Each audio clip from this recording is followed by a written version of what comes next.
Thank you, Amanda.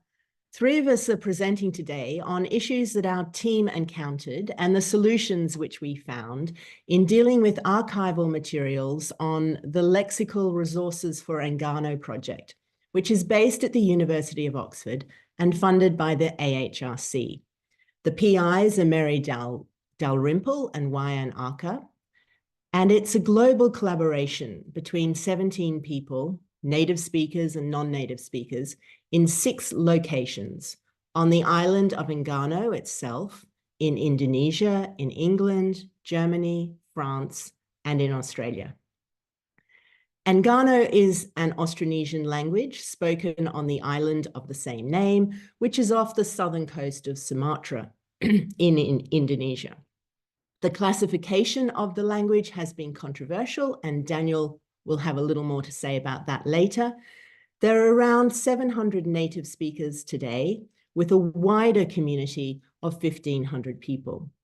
The language is considered threatened and endangered in the sense that children are no longer speaking it as their first language. They're speaking Bahasa Indonesian instead.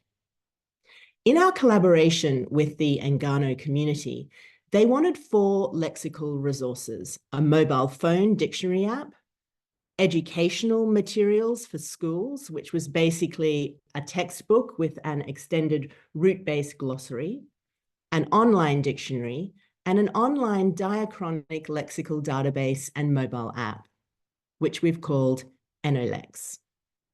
To create these dictionaries, we drew on both contemporary and archival resources. We encountered 3 main problems with the archival materials in a digital environment. First, they were in formats and structures that were difficult to digitize, and Gede is going to talk more about that soon. Secondly, modern Enggano had changed significantly. So we'll just go on to the next slide. It has changed significantly since the legacy materials, which we've called Old Enggano. And Old Enggano had undergone unusual changes since Proto-Austronesian, gaining a reputation for being aberrant within the Austronesian context. And then thirdly, the archive contained some material considered culturally insensitive, offensive, and racist, and I'll talk about that later.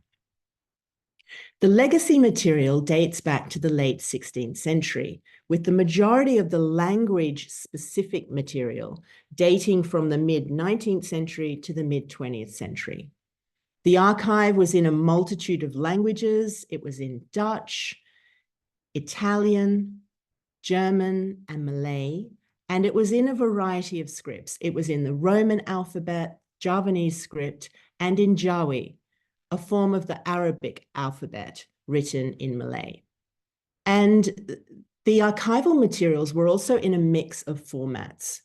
They were in typed format, but also in handwritten materials, and many of those were so old and they were very difficult for handwriting recognition software and for transcription software.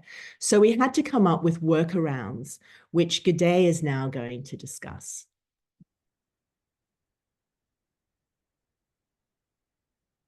Okay, so thank you, everyone. I will give 2 examples on some issues in digitizing these materials. The first case example is when we digitize Keller's Enggano German dictionary. So this is the major dictionary of Enggano, and there are issues such as the presence of the critics and OCR errors when we try to digitize this using Tesseract software. So here is an example of the original PDF scan in red box. And when we try this using Tesseract, the OCRs are gone. Any, say, diphthong marker are gone. Some certain characters are not recognized, even though some of them can be read by these OCR tools. That is the first issue of Keller. The second one is challenging in the formatting of the original dictionary that indicates structure of the dictionary entries. So here, for instance, is a snippet of an entry in the Kerala dictionary. You see on the left, there's the root or head word, and there are several white spaces that differentiate or separate this root with the, say, derived and inflected forms, as well as some illustrative examples in Enggano, and also few spaces that separate these entries with the German glosses or translation. When we try to digitize this using the Tesseract package in R, this structure that is based on formatting, again, is lost. And of course, like in the previous issue, diacritics are gone as well. And it is tricky and difficult to find or restructure this original formatting from these results. So that's why we decided to, like this one, manually annotate the entry before we input them manually into the database system online with the help of around 8 research assistants to work on 200 pages of kernel. And then another legacy material is the holy list for Enggano. And it has the main list, namely the English and Malay clauses of the regional languages, and the regional lists are in separate application. So what researchers need to do is to match this number with whatever numbers corresponding in regional languages. And this should be done manually because they are in PDF, separate publication. What we did in this project is we digitized the master list as an online database with the source data available on our Enggano Lang GitHub.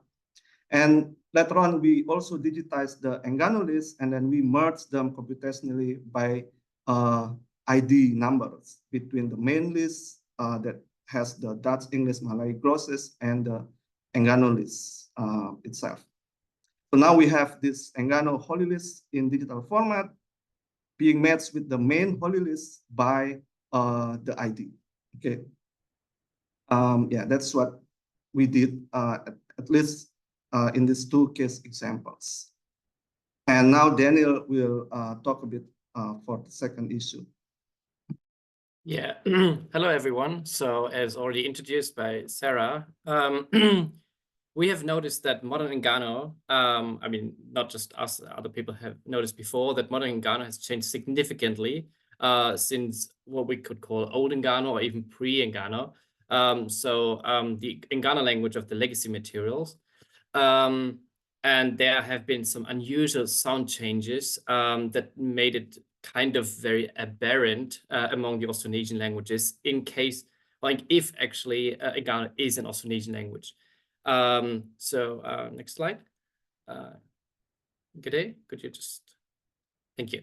Okay, so for example, if we look at Oderman's list from 1889, we can already see a nice comparison between earlier word lists. The Francis list is actually lost. So this is the only evidence we have of an earlier Francis list. We can see a list from Van der Straten and Severin. And we can also see a list from van Rosenberg. Altogether, if we look at these, we can see that sometimes there are blanks, sometimes we don't have the word or the lexeme mentioned in one of the lists. In other cases, we might even have 1 or 2. And we see the Dutch correspondence or the Dutch translation on the left side. If we now look at some of the details in this comparison, can you go on? Can you click one more? Okay, yeah, if we look at the details here, we can actually see that in some cases, the lexemes are completely different from each other. So we look at the word for trade in Dutch, Rowlin. Rowlin is the word for Dutch. That's the 5th entry here. And we can see Van der Straten and Severin actually has the same word for Rowlin and schenken, which means to give. But van Rosenberg has 2 different words, which are completely unrelated to Pekeli. So that's kind of weird already. If we look at the word for sleep in Dutch, slapen, we have the Francis word, which is completely different again from the Van der Straten word. So ebawe and panaku don't look the same at all. However, we look at Van der Straten and Van Rosenberg, the next one, panaku and fanaku look the same. So in some of these cases, we were actually wondering, is this the same language? Are these maybe different dialects? Are these different languages? Where are these words from? And we will discover, or we would discover later, that sometimes these words resulted from mistranslations or inaccurate translations, wrong glosses, or maybe wrong elicitation methods at that time. We can also see different cases here, like the word for stand, stan. We have the word for the word in Francis, the word in Van der Straten, and the word in Van Rosenberg. All of them are totally different from each other. And I can already tell you that the Van Rosenberg word for to stand actually doesn't mean to stand, but means literally don't sit. Okay, so it still means to stand overall, but it's actually not the gloss we want to see here. Okay, on the next slide, we can see, we can see examples of imprecise or inaccurate glosses throughout the word list. But as an example, I only take the word list from Van Rosenberg from 1855. We can see the original lexeme on the left. We can see the given meaning in Van Rosenberg right after that. I have made a comparison here with the Kaler dictionary from 1987, so almost like more than 100 years later. Also the modern Enggano equivalent, if we know it, or if it still exists. And then the actual meaning of this word. So Gede, and on the next slide, you can actually see what I'm comparing here. So you see the original given meaning in Van Rosenberg and the actual meaning in modern Enggano, or even in old Enggano given in Kaler. As an example, child and young man, I think that's still quite similar. For the second one, if you look at finger and finger coral, those are very different things, actually, even though in English they look the same, but there's a kind of a coral that looks like a finger, like a bridge coral or something like that. The third one is even more obscure. How can black and moon be basically the same lexeme? Maybe this has to do with former elicitation methods. So people probably maybe the investigator von Rosenberg showed a picture of night sky, and so it was kind of black, but actually what the person said was this is the moon. We don't really know why these different translations actually happened, but we can see that sometimes they are very different from each other. Also, like I gave you the example with stand, we can see stand, the sixth line, stand, which actually means don't sit. Conversely, but very weird, the word for run literally actually means don't run. So we don't know what happened here exactly, but we can see that there are imprecise glosses. Okay, if you want to find out more about this, you can see this in my upcoming publication. It's where I actually talk about all of these things in more detail. Okay, and then we also see something like wrong analyses of Enggano as a non-Austronesian language. So as said before, the affiliation has been debated. So sometimes people didn't know what was Enggano actually an Austronesian language or not. Well, one example was Arthur Capel, who collected on other occasions Enggano material. We don't know where it actually comes from. And his publication is written in German with German orthography. But if we look at the list, it's actually sorted by the English alphabet, which is very weird. As an example, you see number 15 here and number 16. So it's actually sorted by father and then fire and then fly and so on, not by the German alphabet. This is a bit weird already.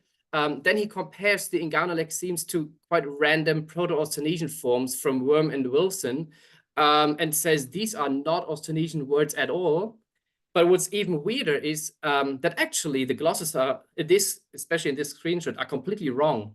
So the word for fire, number 16, fufuri, does not mean fire at all. It actually means tailbone. We don't know how he got fire there. And after that, if we look at number 18 to number 24, we can see that there's that something happened in the word list. They are all shifted like by one line. So for example, the word number 19, bupe or pe, actually means to give, which is mentioned the line above.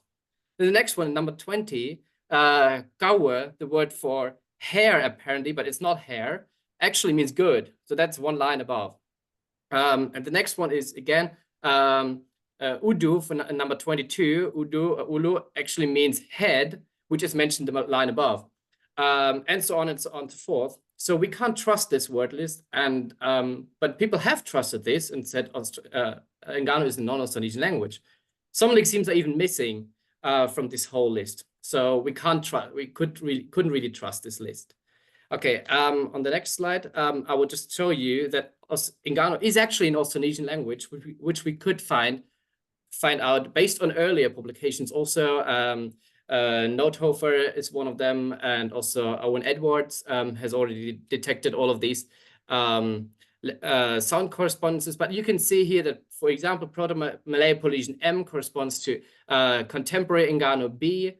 Proto-Malay-Polynesian T corresponds to its contemporary Enggano K. So actually the word mata, which is well known throughout the Austronesian family, resulted in bak, which by another author, for example, by Roger Blanche, was detected as definitely not Austronesian. So these sound correspondences have blurred the relationship between Enggano and other Austronesian languages, but they are very regular. There's another example here, the word for ear, dalinga, which resulted in karih, which don't sound similar at all anymore. But if you see all the regular sound changes, you can actually see that Austronesian, that Enggano is an Austronesian language. All right. Thanks, Daniel. So that brings us to our third and final issue with the archival material, and that's what to do with offensive content. This was particularly problematic in the digital space for us because on our project website, we've listed previous and related work on Enggano, including scans and links to earlier manuscripts.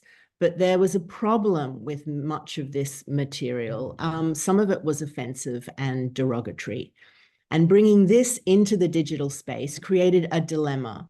How could we respect and preserve the archive, making sure that the scholarly record was comprehensive and rigorously catalogued, while at the same time ensuring that we're not endorsing, propagating, or spreading racist content? Members of our team had different approaches to solving this issue. We discussed several possible solutions, including adding the material to the website, but making it password protected, or keeping them off the website completely and simply noting their existence, and just noting that they were derogatory in our publications. In the end, that's what we chose. We chose the latter option. And so Daniel has cited the materials in one of his publications so that if any other scholars come to this material, they are aware of the derogatory content. And look, it'd be great in the Q&A section that if any of you have faced similar issues, it'd be really helpful to hear about them in the question time. So we hope that this has given you a brief insight into Enggano. On the next slide, we've provided a link to our website. Please have a look there if you want to look and delve into more detail.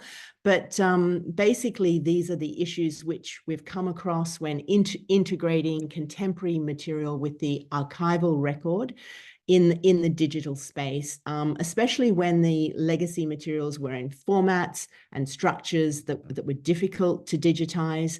when the linguistic content of the legacy material differed from the contemporary language, and when they contained material considered offensive and derogatory. And we hope that the tools and techniques discussed will be of value to your own work, and we invite your questions now. Thank you.